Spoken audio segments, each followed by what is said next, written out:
برایت شعر میگویم وطن ای خاک ویرانم، برای ملت غمگین و ناچار و پریشانم، برای غصه های مادران بیکس و تنها، برای دختران خسته و در بند و حیرانم.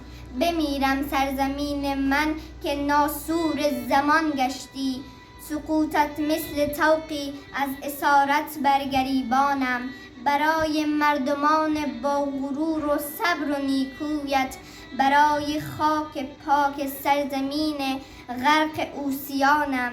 سرودی از ستایش ها برایت می نویسم من، تو را من دوست دارم ای وطن ای جان جانانم، که بی تو هیچ هرگز نیست ما را خاک مغمومم.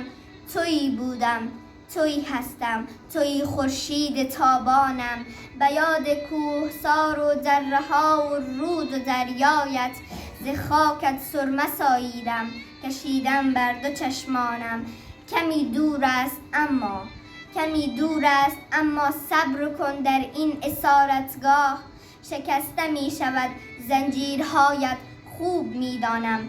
بمان ای مهد شیران تا طلوع صبح آزادی، فدای خاک پاکت ای وطن ای هست و سر و جانم.